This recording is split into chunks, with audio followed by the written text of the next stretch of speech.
Hallo, ich bin Nikita von Urban Bikes und ich zeige euch heute, was ihr bei euren Bremsen beachten müsst. Die Zuordnung der Bremshebel ist wie überall sonst auch üblich. Links für die Vorderradbremse und rechts für die Hinterradbremse. Die Neigung der Bremsgriffe sollte zwischen 35 und 45 Grad zur Horizontalen geneigt sein, um ein optimales Handgefühl zu erreichen. Ihr werdet merken, dass sich das Bremsverhalten eurer Bremse nach Erhalt eures Urban Bikes nach und nach verbessern wird. Das liegt daran, dass sich die Bremsen am Anfang noch einbremsen müssen. Den Einbremsprozess könnt ihr beschleunigen, wenn ihr an eurer ersten Fahrt immer im Wechsel vorne und hinten mehrmals hintereinander von 25 bis fast zum Stillstand abbremst. Ihr werdet merken, dass bereits nach den ersten 3 bis 4 Durchführungen die Bremskraft sich erheblich verbessert. Sollte die Griffweite eurer Bremshebel mal nicht zu eurer Fingerlänge passen, empfehle ich euch, anhand dieser kleinen Schraube mit einem 2 mm Imbusschlüssel die Griffweite anzupassen. Dreht ihr die Schraube mit dem Uhrzeigersinn, wird die Griffweite größer. Dreht ihr die Schraube gegen den Uhrzeigersinn, verringert sich die Griffweite, falls ihr den Bremshebel gerne näher an eurem Handgriff hättet. Solltet ihr nach einiger Zeit merken, dass die Bremsleistung eures Fahrrads nachlässt und der Druckpunkt eurer Bremse nicht mehr so klar und hart ist, wie es zu Beginn war, solltet ihr darüber nachdenken, eine Bremsentlüftung durchzuführen. Wendet euch dafür am besten an euren nächstgelegenen Bikeshop.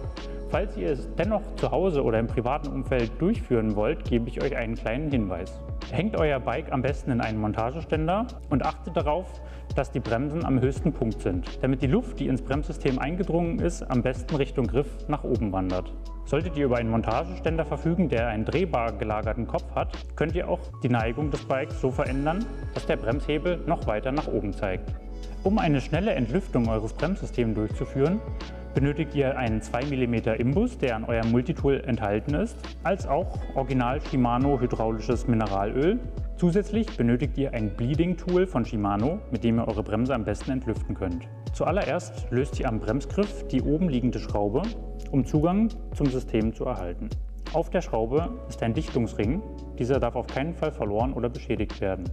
Als nächstes setzt vorsichtig den Ölbehälter an das frei gewordene Loch an und dreht mit geringer Kraft, sodass sich das Gewinde des Bechers nicht verformt.